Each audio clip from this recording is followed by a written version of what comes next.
ہماری دنیا کا 75% حصہ پانی جبکہ 25% حصہ خشک زمین ہے، لیکن حیرت کی بات یہ ہے کہ اس 25% زمین کو بھی آج تک پورا کسی نے بھی نہیں دیکھا ہے۔ ایک ایسٹیمیٹ کے مطابق زمین کا آدھے سے بھی زیادہ حصہ ایسا ہے جس کو آج تک ایکسپلور نہیں کیا گیا۔ ارتھ کا یہ ان ایکسپلورڈ حصہ اصل میں آرکٹک ریجن، گھنے خوفناک جنگلات، بادلوں سے باتیں کرنے والی خطرناک پہاڑیاں اور دور دور تک پھیلے ریگستان ہے، جہاں پر انسان کا جانا کافی زیادہ مشکل مانا جاتا ہے۔ لیکن جو بھی ہے، ہمیں کم از کم یہ معلوم تو ہے کہ ان جگہوں پر آخر ہے کیا۔ پر آپ کو یہ جان کر حیرت ہوگی کہ ارتھ کا سب سے بڑا حصہ ایسا ہے جس کے بارے میں انسان لگ بھگ کچھ بھی نہیں جانتا، اور وہ حصہ ہے سمندر۔ اس سمندر کے بارے میں انسان صرف اور صرف 5% جانتا ہے۔ ہمیں تو یہ تک بھی معلوم نہیں ہے کہ سمندر کتنا زیادہ گہرا ہے، اس میں مچھلیوں کے علاوہ کون کون سی مخلوق پائی جاتی ہیں، اور آخر سمندر کے سب سے ڈیپسٹ پوائنٹ پر کون سے راز چھپے ہوئے ہیں۔ زیم ٹی وی کی ویڈیوز میں ایک بار پھر سے خوش آمدید۔ ناظرین، سمندر اتنا زیادہ گہرا ہے کہ ہماری سوچ امیجن بھی نہیں کر سکتی۔ ریسرچرز اور سائنٹسٹ کے ایک ایسٹیمیٹ کے مطابق اگر ہم دنیا کے سارے پہاڑوں کو، ساری زمین کو اور تمام بلڈنگز کو کاٹ کر اگر اوشن میں پھینک دیں تو ہماری پوری دنیا 3 کلومیٹر گہرے پانی سے بھر جائے گی۔ سمندر کی گہرائی کے بارے میں ریسرچرز کے اس ایسٹیمیٹ کو سمجھنے کے لیے ہم سمندر کے سرفیس سے شروع کرتے ہیں۔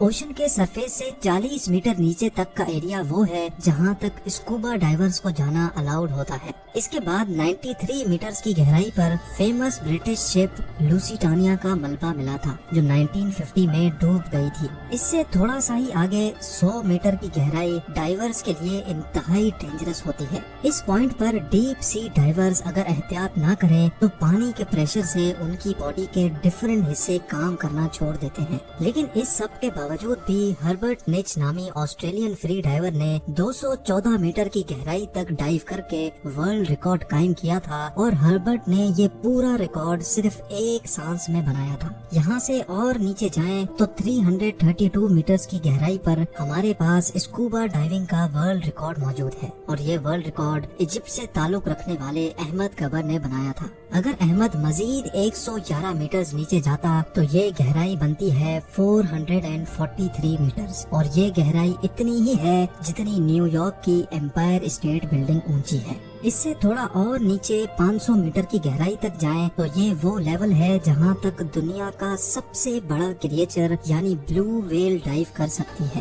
بلو ویل کا وزن 1,50,000 kg ہوتا ہے، اور سمندر میں ڈائیو کرتے ہی بلو ویل 500 میٹر کے اس لیول تک جا سکتی ہے۔ امریکن سی ولف سب میرین جو کہ ایک ایڈوانسڈ نیوکلیئر سب میرین ہے، وہ بھی سمندر میں 500 میٹر کی گہرائی سے زیادہ نہیں جا سکتا، اور یہاں سے آگے پانی کا پریشر اپنا رنگ دکھانا شروع کر دیتا ہے۔ 535 میٹرز کی گہرائی پر پانی کا پریشر کسی آدمی پر اتنا ہوتا ہے جتنا اگر اس پر موٹی تازی بھینس کھڑی ہو جائے۔ لیکن ایمپرر پینگوئنز میں اتنا پریشر برداشت کرنے کی کیپیبلٹی ہوتی ہے، اور اسی وجہ سے وہ 535 میٹرز کی گہرائی تک بھی ڈائیو کر سکتی ہیں۔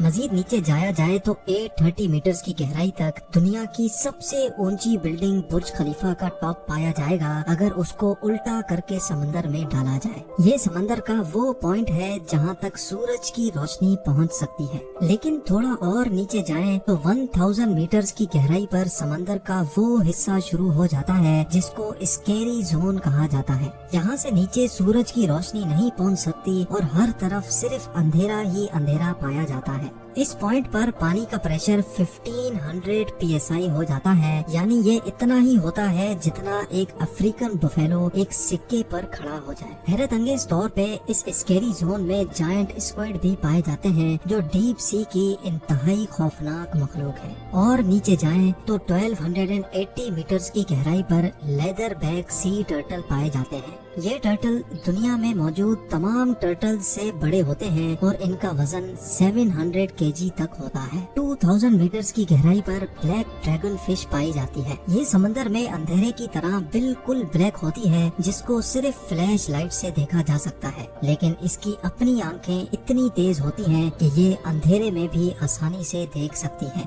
تھوڑا اور نیچے جائیں تو 2250 میٹرز کی گہرائی پر اسپرم ویل اور خوفناک کولوسل اسکویڈ جیسی مخلوق پائی جاتی ہیں۔ یہ کولوسل اسکویڈ 14 میٹر لمبی ہوتی ہیں، ان کا وزن 750 kg اور ان کی ایک آنکھ کھانے کی پلیٹ جتنی بڑی ہوتی ہے۔ ان کے جال میں تیز دھار دانت لگے ہوتے ہیں جن سے یہ اپنے شکار کو جکڑ کر مار سکتی ہیں۔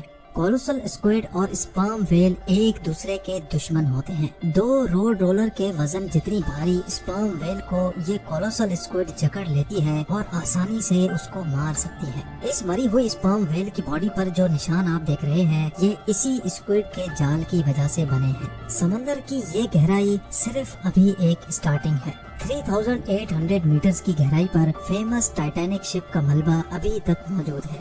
200 میٹر اور نیچے جائیں تو 4000 میٹرز کی گہرائی پر اوشن کا وہ حصہ سٹارٹ ہو جاتا ہے جس کو ابیسل زون کہا جاتا ہے۔ یہاں حیرت انگیز طور پہ پانی کا پریشر 11,000 PSI ہو جاتا ہے، یعنی یہ اتنا ہی ہے جتنا ایک بھاری بھرکم ہاتھی ایک کوئن پر کھڑا ہو جائے۔ اور یہاں اوشن میں عجیب و غریب مخلوق پائی جاتی ہے جیسا کہ فنگ ٹوتھ، اینگلر فش اور وائپر فش۔ 4781 میٹرز کی گہرائی پر ورلڈ وار 2 میں کریش ہونے والی بیٹل شپ کا ملبہ موجود ہے۔ مزید نیچے جائیں تو 6000 میٹرز کی گہرائی پر اوشن کا ایسا حصہ شروع ہو جاتا ہے جس کو دا ہیڈل زون کہا جاتا ہے۔ اس کو یہ نام اس وجہ سے دیا گیا ہے کیونکہ قدیم گریک دھرم میں ہیڈیز موت کے فرشتے کو کہا جاتا تھا اور یہ مانا جاتا تھا کہ موت کے بعد ہیڈیز خراب لوگوں کو سمندر کی گہرائیوں میں لے جاتا ہے جہاں دوزخ کا منظر ہوتا ہے۔ خیر اس زون میں پانی کا پریشر سمندر کے سرفیس کے مقابلے میں 1100 ٹائمز بڑھ جاتا ہے، یعنی یہاں واٹر پریشر اتنا زیادہ ہو جاتا ہے کہ وہ ایک نارمل بلٹ پروف کار کو ایک ہی جھٹکے میں بھی پھاڑ سکتا ہے۔ اس سے اور زیادہ نیچے جائیں تو 6500 میٹرز کی گہرائی وہ گہرائی ہے جہاں تک US نیوی کی ریسرچ سب میرین جا سکتی ہے۔ اس کو DSV-11 کہا جاتا ہے اور یہ وہی ڈیپ اوشن سب میرین ہے جس نے ٹائٹینک کو تلاش کیا تھا۔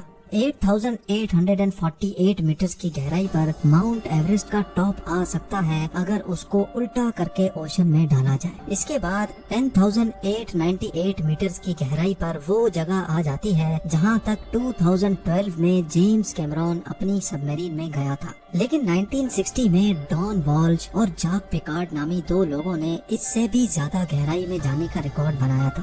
یہ دونوں ٹریسٹ نامی سب میرین میں 10,916 میٹرز کی گہرائی تک گئے تھے۔ اس سب میرین کو یہاں تک پہنچنے میں پورے 5 گھنٹے لگے تھے، لیکن یہاں واٹر پریشر اتنا زیادہ تھا کہ سب میرین کے ایک حصے میں کریک پڑ گیا اور ان کو فوراً اوپر جانا پڑا۔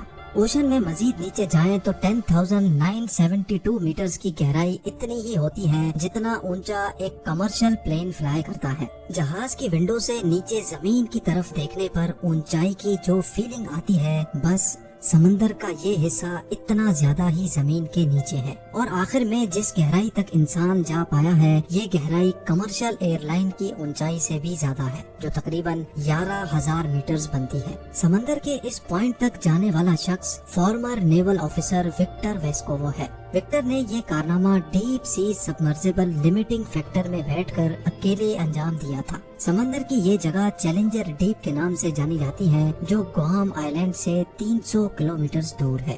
ناظرین، سمندر کے سرفیس سے 11,000 میٹرز یا پھر 35,000 فٹ نیچے جانے کے باوجود بھی ریسرچرز کا ماننا ہے کہ یہ اوشن کا ڈیپسٹ پوائنٹ نہیں ہے۔ یہ صرف وہ پوائنٹ ہے جہاں ابھی تک انسان جا پایا ہے، اور ابھی تک انسان نے اوشن میں جو کچھ بھی دیکھا ہے، جہاں کہیں بھی گیا ہے، وہ اوشن کا صرف 5% حصہ مانا جاتا ہے۔ یعنی اوشن کے 95% حصے میں کون کون سی مخلوق پائی جاتی ہیں، وہاں پر کون سے راز پوشیدہ ہیں، یہ ابھی تک کسی کو بھی معلوم نہیں ہے۔ امید ہے زیم ٹی وی کی یہ ویڈیو بھی آپ لوگ بھرپور لائک اور شیئر کریں گے۔ آپ لوگوں کے پیار بھرے کامنٹس کا بے حد شکریہ۔ ملتے ہیں اگلی شاندار ویڈیو میں۔